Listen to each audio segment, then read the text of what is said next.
So look, there's a little bit of a difference in our age, that's for sure. We're both Democrats, and I'm proud of it, but I guess I'd be considered an old school Democrat. Something we may disagree on. I'm a little bit about manufacturing, boots on the ground, hard hats, blue collar mentality. So tell me that if I vote for Kamala Harris, that she will be able to achieve some of the things that my generation would like to see us get back to in America, and that's building things, because we both have the same thing in mind, and that's helping working class people take care of their families. Natalie.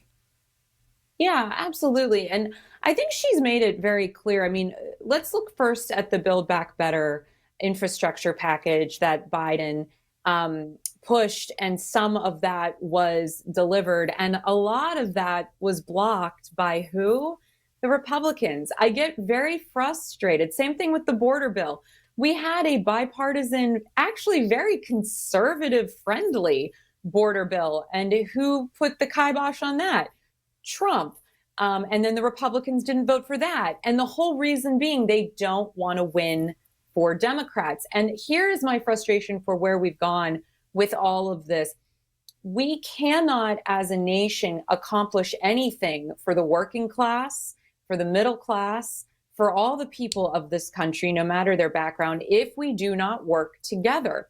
And the Republicans have made it their job, really since Obama took office, to ensure that no matter what happens, the Democrats can't get a win.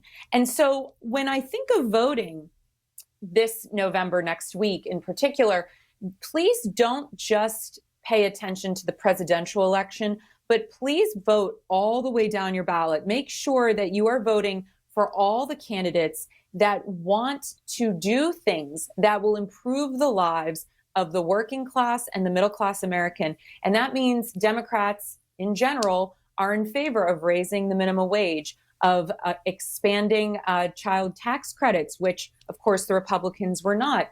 The Democrats want to exceed paid family leave. And there are some Republicans that are on board with that as well in Pennsylvania.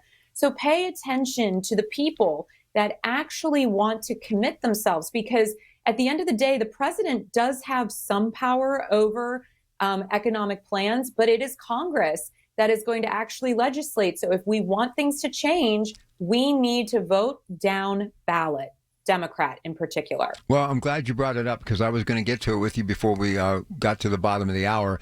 This Senate race, keep hearing a lot of ground being gained by Mr. McCormick. Do you think that's a real fact, or you think Bob Casey still is beloved by not just Democrats, but many working class Republicans in Pennsylvania? And do you see him getting reelected to another term? He's been around 18 years. He must be doing something right. Yeah, I do think that name recognition is a double-edged sword these days, because people want new. I think we saw that when Fetterman came into office, for better or for worse. People want a maverick. They want someone to shake up the system. And so I think a little bit of that works against Casey because he's been in office for so long. But I've interviewed Casey on a couple of occasions for the radio, and he is very sensible. He's very moderate. He has a lot of really reasonably good policies. I think he's done actually a lot of good work here. Now, is he perfect? Do I agree with everything? Of course not. But I'm not going to agree with any candidate on every single stance. But if I get on that bus, he's going to get me closer to my destination than McCormick, who doesn't live here and who's made it his job to ship jobs overseas. So to me, this is an absolute no-brainer.